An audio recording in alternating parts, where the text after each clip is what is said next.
On pages 157 to 58 of his book, The God Delusion, Richard Dawkins outlines or summarizes what he calls the central argument of my book.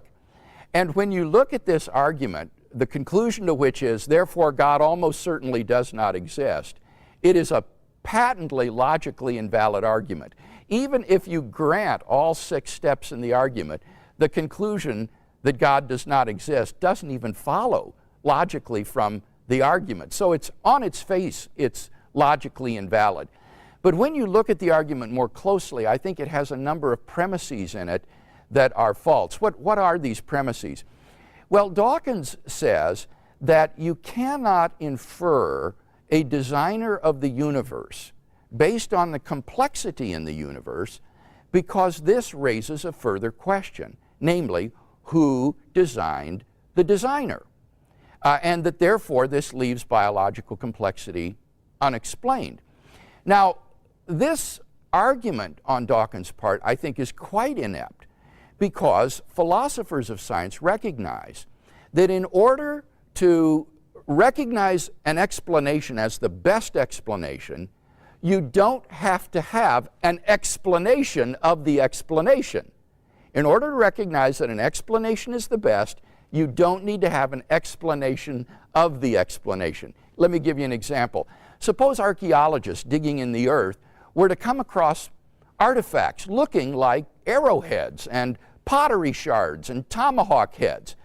It would obviously be justifiable to infer that these artifacts were the products of some lost tribe of people, even if the archaeologists had no idea whatsoever who these people were or how they came to be there.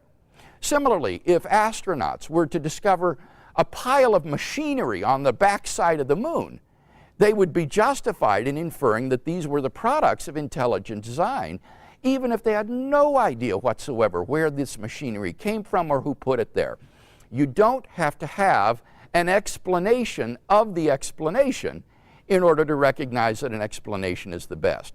And similarly, in the case of biological complexity, in order to recognize that intelligent design is the best explanation of biological complexity, you don't need to be able to explain the designer. That can be left an open question for future inquiry. So the argument is inept right from the beginning. In fact, when you think about it, if in order to recognize an explanation as the best, you have to have an explanation of the explanation, that leads immediately to an infinite regress. You need to have an explanation of the explanation of the explanation, and so on to infinity. You would never have an explanation of anything, which would destroy science. So that Dawkins' principle, if adopted, would actually be completely destructive of science. That's how inept this argument is.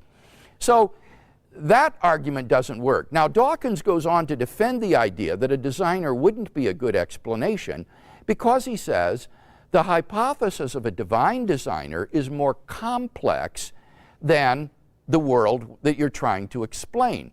An explanation has to be simpler than the phenomenon you're trying to explain, and he thinks a divine designer is less simple than the world, the universe involving all this complexity. Well, that is completely mistaken.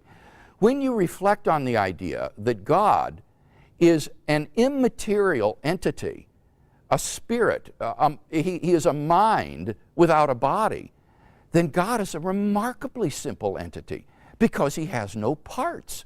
There's no composition in God's being. An unembodied mind is an entity that is startlingly simple in its nature.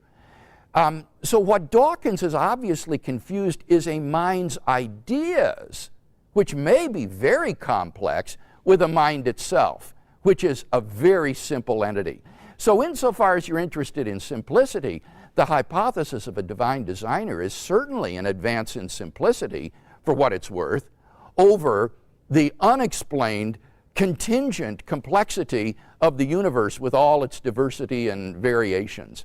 So I think that Dawkins' central argument is just hopeless. It is logically invalid on the face of it, and moreover, it's predicated upon premises that I think are clearly false.